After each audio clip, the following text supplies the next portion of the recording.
Hello everyone, welcome back to another video of Trailhead Explanation. In this video, we are going to cover unit set a default value for an engraving attribute. This is in the continuation of the project that we were working on, personalized smartwatches with Salesforce CPQ attributes. So in the previous unit, we had created two attributes. This is in continuation of that, where we are going to create a different configuration attribute, which will, so earlier we created pick list type of attributes. In this unit, we are going to create a text type of configuration attribute. So how we are going to do that and how we can default populate or pre-populate the value in the configuration attribute, we are going to see in this unit as we proceed ahead. Now here, in this unit, it is also talking about that what all different data types that we can have for configuration attribute. So here is the list of the data type that we can have for our attributes. So we can have checkbox, currency, date, email. In the previous unit, we worked on pick list, and here in this, as part of this unit's challenge, we'll be working on text type of configuration attribute. Now, moving ahead, one point I'd like to mention over here is we can use a date time attribute as well. But in that case, there is one limitation that the time component will not be visible on the product configuration page. So this is a small limitation that we have. Moving ahead, the next thing we are going to do is we are going to proceed with the steps to create configuration attribute. So there are a few basic steps that we need to follow in order to create any configuration attribute that we want to create. So the first step is we have to create the field on product option, which will then be used as the API name, which will then be used in the target field on configuration attribute object.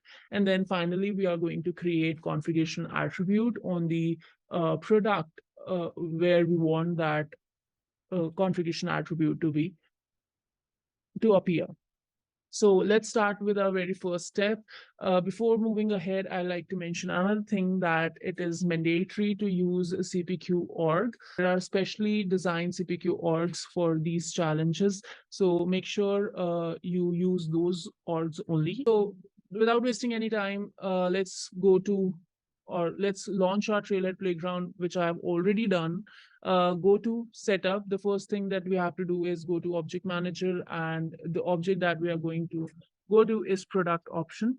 Now here, product option is this object where we are going to create the field by the name engraving. So I'm going to just copy this label from here, go to fields and relationship, create a new field by the name engraving. So the data type that we have to give is text. Click on next. Now the field label, I'm simply going to paste this. Length I'll be giving as 100. Rest of the settings will remain as it is. Click on next. Here also we do not have to change much. Just click on next again. And finally, we are going to click on save.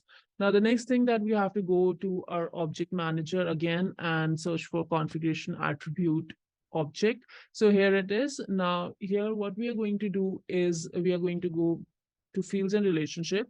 One more thing I forgot to do is I have to copy the API name of the engraving field, which we just created on the product option.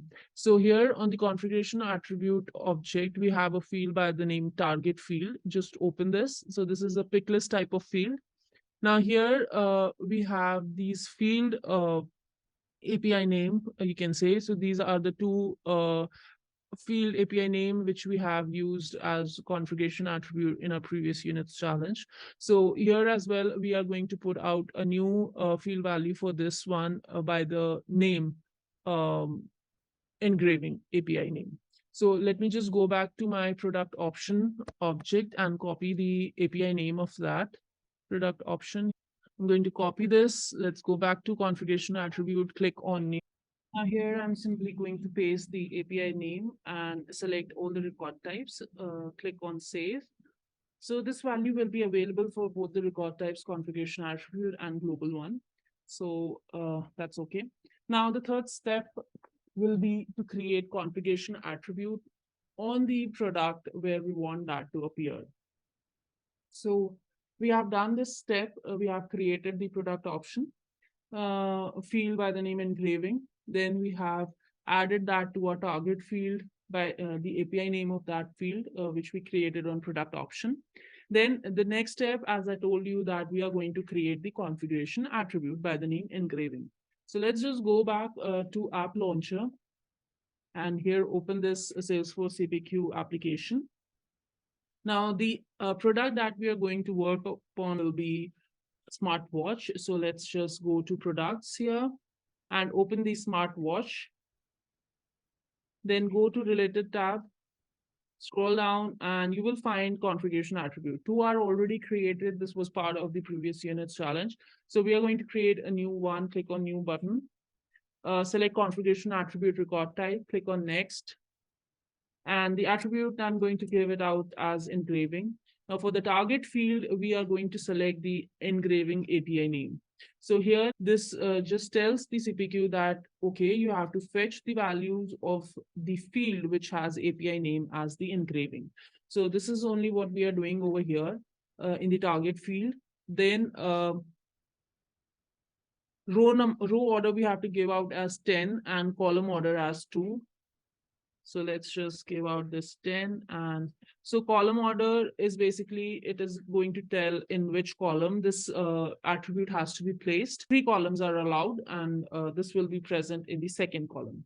If at all I'll select 3, it will be visible on the product configuration page on the extreme right-hand side. So right now it will be visible on the middle column. So this was column order. Just click on save. Now, next thing is we have to go to our code and check whether we are able to see the newly created configuration attribute engraving on our product configuration page. So for that, we have to go to codes.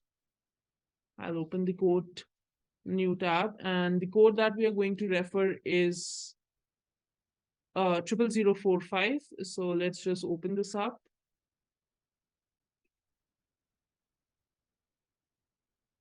Go to edit lines.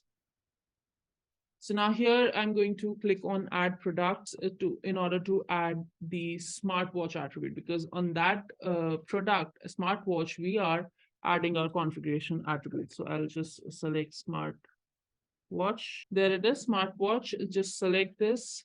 As soon as I select this, the product configuration page will come up. Configure product. So this is the page over here. And there it is, the configuration attribute by the name engraving, which we had created, or the data type text is coming up over here. So as far as creating of configuration attribute, we are done till now. The next step we have to do is we have to see how we can pre-populate certain values in our configuration attribute. So in our case, we are going to pre-populate this engraving field. How we can do that is we are going to go to our code object. So let's go to object manager again and go to code. So here it is, SPQQ code. Select this, go to fields and relationship. Now here, there are 2 ways by which we can create or by which we can pre-populate our values. First one is formula fields, and the other one is using some automation by which we are pre-populating our configuration attribute field. Now, here there are certain limitations associated to that as well, which we are going to talk later in this video. Right now, we are using a formula field to pre-populate the default value on our configuration attribute. Okay, so here we are going to create a new field on code object by the name engraving default. So we are going to give out this name. So I'll just copy this, go to our code again, select formula, click on next, give out the label, and the data type that we are going to select is text. Click on next. Remember this, that the data type or the returned, the data type that we are selecting for the formula field is text. So we are going to, I'm going to refer this later in this video. Remember, the data type of formula field is text. Now, the formula that we have to give out here is this, which is I want that engraving at configuration attribute to pre-populate the first and last name of the primary contact associated to my code.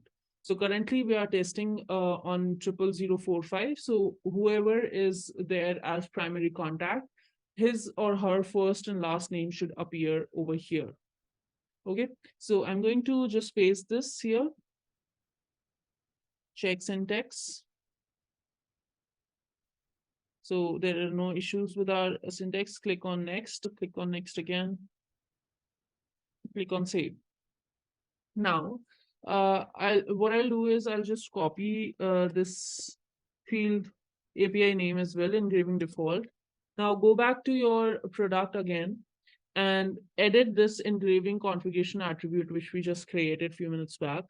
So now here in the advanced section, you will notice that there is default object and default field. So default object, here we are going to select code because the field which we created to pre-populate our configuration attribute is on code object. And for the default field, I will just paste this value. So it will tell the system, the CPQ system, that the default value which you have to fetch is stored in this in the field which has API name as engraving default. That's it. Click on save. Let's go back to our code again to refresh this. Click on add products, search for Smartwatch. Click on select. Now here you see engraving Philip Cleverham is the default value that we are getting. So let's just check whether we have the same name of the primary contact on our code 00045. There you go. The primary contact is Philip Cleverham, and this is the same default value we were getting on our product configuration attribute, Philip Cleverham. That's all. Let's go back here, and we are done with this. We got this pre-populated value. Now, before we go ahead and click on verify step button, there are limitation as well that I'd like to discuss. So the very first thing that we have to make sure is the data type of default field must match the data type of the target field. So in our case, the target field was the field which we created in the very beginning on product option, the engraving field. And if you remember, the data type of the target field on product option was text. Here you can see text, right? And the default value, we were storing the default value in the formula field, which we just created a few minutes back by the API name engraving default. And I told you to remember the data type of that formula field, which was again text. So in our case, text, both of the fields had the same data type. That's why it worked. But there are certain limitations with the formula fields because we have limited data type for the formula fields. We cannot use email, pick list, or text areas in the data type for the formulas. In that case, we cannot use the formula field concept in order to populate the default values. For that, we'll have to go out with certain automations, maybe flows, flow builder to populate the field. So this was the limitation I wanted to discuss as part of this unit. So yeah, that's all. Just we have to click on this verify step and see whether we have passed this unit challenge or not. There you go. This unit is completed. See you in the next video with another unit or module. Till then, take care. Thank you so much.